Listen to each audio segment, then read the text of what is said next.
सुल्तानपुर चौक घंटाघर डकैती कांड के बाद सरेआम घर में घुसकर हुई लूटपाट। पुलिसिंग पर उठे सवाल, एसपी ने गठित की टीम। बदमाशों को पुलिस का जरा सा भी नहीं रहा खौफ, वारदात को दिया अंजाम।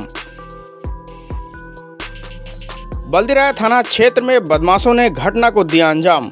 बुधवार को शाम 3 बदमाशों ने एक घर में घुसकर चाकू के बल पर लाखों के जेवर और नकदी लूट ली। शाम को हुई लूट की घटना से खौफजदा लोग अपने को असुरक्षित महसूस कर रहे हैं। घटना बुधवार शाम करीब 6 बजे बल्दीराय थाना क्षेत्र के पूरे मिर्जा मजरे सादुल्लापुर की है।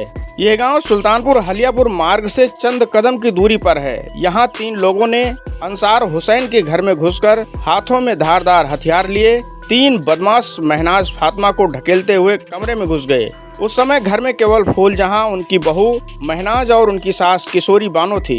घर के मुखिया अंसार हुसैन किसी कार से मुंबई गए हुए हैं। बदमाशों ने चाकू गले में लगाकर महनाज फातिमा को मारपीट कर बेहोश कर दिया। महनाज फातिमा की सास फूलजहां अलग कमरे में नमाज पढ़ रही थी। उनको घटना की भनक तक नहीं लगी। बदमाशों ने अलमारी खोलकर उसमें रखे सोने के जेवर और नकदी निकाल लिए। जब महनाज फातिमा का पति पारा बाजार से घर आया तो देखा घर का सारा सामान बिखरा हुआ पड़ा था और उसकी पत्नी महनाज फातिमा बेहोश पड़ी थी। शोरगुल पर स्थानीय लोग इकट्ठा हो गए। लोगों ने इसकी सूचना स्थानीय पुलिस को दी। सूचना पर सीओ बल्दीराय सौरभ सामंत, बल्दीराय थाना अध्यक्ष आर.बी. सुमन, पारा चौकी इंचार्ज चंद्रशेखर सोनकर सहित भारी संख्या में पुलिस बल मौके पर पहुंची और जांच पड़ताल की। 3 लोग थे। हमारे घर के जितने भी लोग थे सारे तोड़ डाले और जब मैंने उसका विरोध किया तो बहुत मारा। उन्होंने मास्क लगा रखा था तो मैंने चेहरा नहीं पहचाना क्योंकि उनकी सिर्फ आंखें दिख रही थी।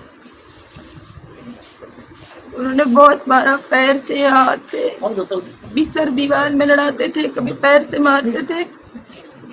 मेरे सामने मेरे घर के सारे सामान लूट के लेके चले गए। कहाँ से आए थे नहीं मालूम, लेकिन गए हैं खिड़की के रास्ते से। मेरे घर के 4 लॉकर खुले हैं, जिसमें से 3 कब खुले मुझे नहीं मालूम, लेकिन चौथे लॉकर के जब टूटने की मुझे आवाज़ आई तो मैं किचन में खाना बना रही थी। उस टाइम पे मुझे लगा कि ये शोर शायद चूहों का होगा, लेकिन मैं समझ नहीं पाई। मैं जब अंदर गई तो इससे पहले कि मैं कुछ देख पाती या समझ पाती, उन्होंने मेरा बाल पकड़ा और डायरेक्ट मुझे दीवार में डाल दिया।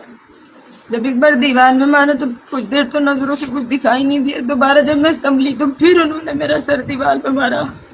उसके बाद जब मैंने बोलना चाहा, आवाज़ देनी चाहिए, तो उन्होंने चाकू मेरे गर्दन पे रखी और मेरे सामने सारा सामान लूटते रहे। लास्ट में उन्होंने 2 बार मुझे फिर मारा तो कुछ सामान उसमें से गिर गए थे, 1 या 2, कुछ तो छोटा सा था। मैंने बचाने की वो कोशिश की तो उस कोशिश में मुझे लास्ट में जाते जाते उन्होंने बहुत मारा, पैर से, हाथ से। और जब वो जाने लगे तो उन्होंने किसी को फ़ोन करके बोला कि गाड़ी तैयार रखना।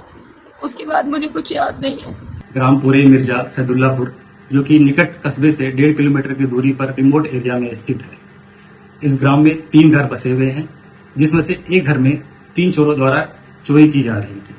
तभी घर की एक महिला द्वारा घटना को देख लिया जाता है। इसका विरोध करने पर चोरों द्वारा महिला के साथ हाथापाई की जाती है। उसके बाद वह पीछे के रास्ते से भाग जाते हैं। महिला की स्थिति अभी ठीक है, प्राथमिक उपचार करा दिया गया है, वह अपने घर जा चुकी है। चोरी की सामग्री का आकलन अभी घरों द्वारा किया जा रहा है। यह बात कि चोरी की सामग्री 50 लाख से ऊपर है, यह सत्य से परे है। घर वालों द्वारा तहरीर प्राप्त कर ली गई है, सुसंगत धाराओं में अभी कुछ पंजीकृत कर लिया गया है। घटना का अनावरण करने के लिए 4 टीमों का गठन कर लिया गया है। डॉग स्क्वाड, फील्ड यूनिट द्वारा घटनास्थल का निरीक्षण कर लिया गया है। साक्ष्य संकलन किया जा रहा है। शीघ्र ही घटना का अनावरण किया जाएगा और चोरों के खिलाफ कठोरतम कार्रवाई सुनिश्चित की जाएगी।